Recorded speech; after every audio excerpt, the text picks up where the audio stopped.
Hello friends, Shashi Agrawal channel के अंदर मैं doctor Shashi Agrawal welcome you all. आज का जो हमारा सब्जेक्ट है इंट्रोडक्शन टू माइक्रो इकोनॉमिक्स, जो कि रेलेवेंट है +1 स्टूडेंट्स के लिए। Forms of market, perfect competition. तो इसके अंदर we are going to understand the meaning of market. What do you mean by perfect competition, features of perfect competition. और perfect competition को हम जब स्टडी करते हैं तो कौन सी 3 इंपॉर्टेंट चीजें जो हैं हमें पता चलती हैं। अगर आपको मेरा ये एफर्ट सही लगता है तो डू लाइक माय वीडियो, इसको शेयर कीजिए, कमेंट कीजिए और मेरे चैनल शशि अग्रवाल को सब्सक्राइब कीजिए। So this is my app, Edusum app, जिसको आप गूगल प्ले स्टोर से आसानी के साथ डाउनलोड कर सकते हो।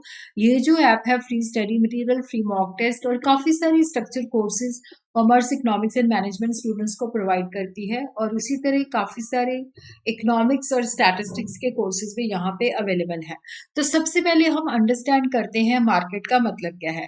देखो, जब हम रूटीन में बात करते हैं तो मार्केट को हम किसी जोग्राफिकल लोकेशन के साथ एसोसिएट करते हैं। ये ग्रोथ मार्केट है, ये फर्नीचर मार्केट है। पर जब हम इकोनॉमिक्स में मार्केट को स्टडी करते हैं तो ये एक पर्टिकुलर प्लेस के साथ नहीं होती। जहां पे भी बायर और सेलर एक दूसरे को कांटेक्ट कर लेते हैं, चाहे वो फेस टू फेस कांटेक्ट है, चाहे वो ईमेल के माध्यम से, चाहे वो लेटर के माध्यम से, चाहे वो फोन के माध्यम से, तो बायर और सेलर एक दूसरे को कांटेक्ट कर लेते हैं, तो वो मार्केट है। इसके अंदर ऑनलाइन जो है वो भी आ जाती है, क्योंकि उसके अंदर भी कोई शॉपिंग कॉम्प्लेक्स नहीं होता। तो मार्केट का मतलब होता है ऐसा सिस्टम या अरेंजमेंट जिससे बायर और सेलर जो है एक दूसरे के साथ कांटेक्ट में आते हैं, ताकि सेल और परचेज की ट्रांजेक्शन कर सके। Or the concept of market refer to all such system or arrangement that bring the buyer and seller in contact with each other to settle the sale and purchase of goods।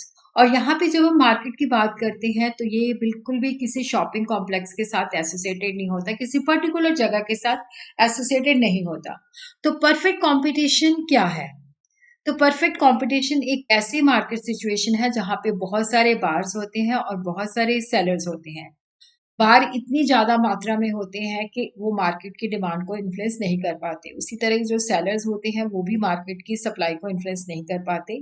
Industry जो कि collection of many forms होती है, तो industry जो है demand और supply के basis पे प्राइस डिटरमिन करती है। फर्म जो होती है वो प्राइस टेकर होती है। प्रोडक्ट जो होता है होमोजीनियस है। होमोजीनियस का मतलब होता है आइडेंटिकल फर्म है, और ए फर्म भी वही प्रोडक्ट सेल कर रही है, बी भी सेम कर रही है, तो उसमें कोई डिफरेंस नहीं है, एक जैसा प्रोडक्ट है। और प्राइस जो है इंडस्ट्री फिक्स करती है on the basis of demand and supply. तो प्राइस हर जगह पे सेम होती है। एक इंडिविजुअल बायर या सेलर जो होता है वो प्राइस को प्रभावित नहीं कर सकता। Features of perfect competition, large number of firm और सेलर। तो यहाँ पे बहुत सारी फर्म और सेलर्स होती हैं, और ये जो है मार्केट का बहुत कम हिस्सा जो है सप्लाई करते हैं। कोई इंडिविजुअल फर्म जो है वो प्राइस के ऊपर जो है कोई इम्पैक्ट नहीं करती। फर्म जो होती है प्राइस टेकर होती है, इंडस्ट्री प्राइस फिक्स करती है, और जो इंडस्ट्री डिमांड और सप्लाई के बेसिस पे प्राइस डिटरमिन करती है, उसी के ऊपर वो जितना चाहे मर्जी सेल कर दे। उसी तरह जो बायर का नंबर होता है वो भी बहुत ज्यादा होता है। इंडिविजुअल बायर जो होता है वो प्राइस को इन्फ्लुएंस नहीं कर पाता। अगर कुछ बायर सोचे कि हमने नहीं खरीदना तो मार्केट को कोई फर्क नहीं पड़ता। एनी इंक्रीज और डिक्रीज इन इंडिविजुअल डिमांड जो है वो कोई डिफरेंस नहीं करेगी। तो इसलिए बायर जो होते हैं वो भी प्राइस टेकर होते हैं, प्राइस फिक्सर नहीं होते। होमोजेनियस प्रोडक्ट होता है, एक जैसा प्रोडक्ट होता है, जिसकी वजह से क्या होता है कि प्राइस हर जगह सेम रहेगी।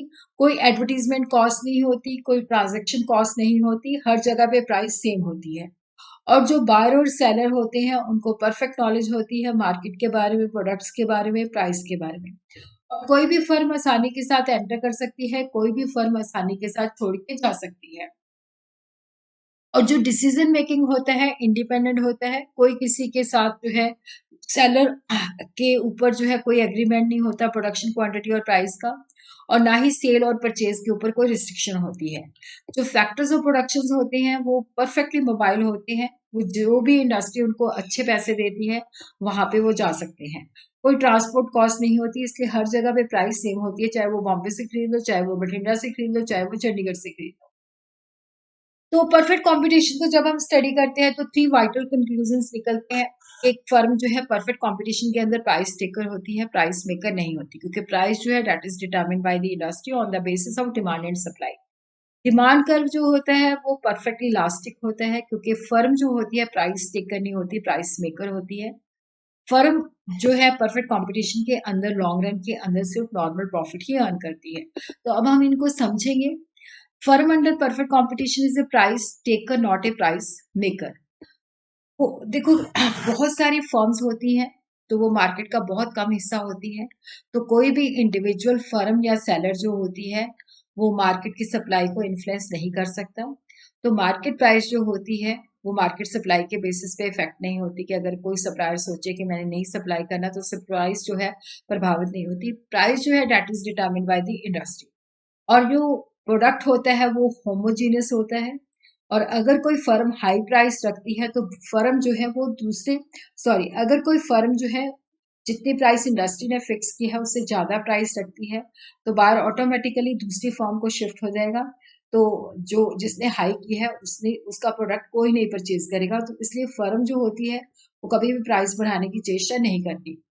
इसी तरह अगर कोई फर्म लो प्राइस फिक्स करती है तो फर्म का डिमांड कर्व परफेक्ट इलास्टिक होता है। फर्म जितना चाहे उस प्राइस पे सेल कर सकती है।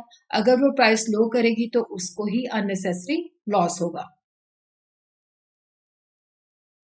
डिमांड कर्व जो है फर्म का परफेक्ट इलास्टिक होता है। इलास्टिसिटी ऑफ डिमांड इंफिनिटी होती है। फर्म जो होता है जितना मर्जी आउटपुट जो है प्रिवेलिंग प्राइस पे सेल कर सकती है। डिमांड कर्व जो है हॉरिजॉन्टल टू एक्स एक्सिस होता है, मतलब it is parallel to X axis.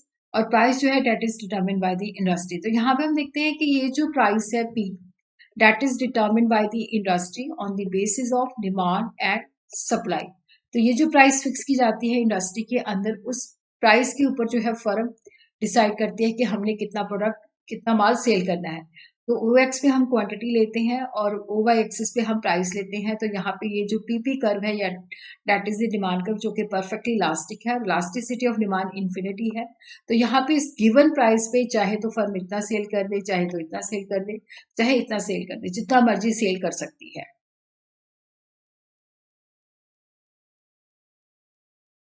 और उसी तरह डिमांड कर्व जो होता है परफेक्टली इलास्टिक होता है। प्राइस जो है that is determined by the industry on the basis of demand and supply. और डिमांड कर्व जो होता है हॉरिजॉन्टल होता है, स्ट्रेट लाइन है, पैरेलल टू एक्स एक्सिस है। और फर्म जब इलास्टिसिटी ऑफ डिमांड जो है इन्फिनिटी है, डिमांड कर्व जो है परफेक्ट इलास्टिक है, तो जितना चाहे उस प्राइस पे सेल कर सकती है। Firm under perfect competition earn only normal profit in the long run. देखो जो शॉर्ट पीरियड है उसके अंदर फर्म जो है सुपर नॉर्मल प्रॉफिट भी हो सकता है, नॉर्मल प्रॉफिट भी हो सकता है, मिनिमम लॉस भी बेयर कर सकती है। और उसी तरह जब लॉन्ग रन होता है तो कोई भी फर्म आसानी के साथ आ सकती है, जा सकती है। तो ये एक फीचर है। तो जिसकी वजह से लॉन्ग रन के अंदर क्या होता है कि सिर्फ नॉर्मल प्रॉफिट होता है। अगर किसी फर्म को एक्स्ट्रा नॉर्मल प्रॉफिट होता है तो बहुत सारी फर्म्स एंटर कर जाएंगी, भाई इस फर्म को बहुत ज्यादा प्रॉफिट हो रहा है तो हमें भी होगा। तो मार्केट सप्लाई बढ़ जाएगी और प्राइस जो है कम हो जाएगी, और जिससे नॉर्मल प्रॉफिट ही मिलेगा। और अगर एक्स्ट्रा नॉर्मल लॉसेस होता है तो बहुत सारी फर्में जो होती है इंडस्ट्री को छोड़ जाती हैं। तो मार्केट सप्लाई कम हो जाती है तो प्राइस राइज हो जाती है। तो एक्स्ट्रा नॉर्मल लॉस जो होता है खत्म हो जाता है और फर्म को नॉर्मल प्रॉफिट मिलता है। तो ये जो रीजन है जिसकी वजह से क्या होता है कि लॉन्ग पीरियड के अंदर फर्म को सिर्फ नॉर्मल प्रॉफिट ही अवेलेबल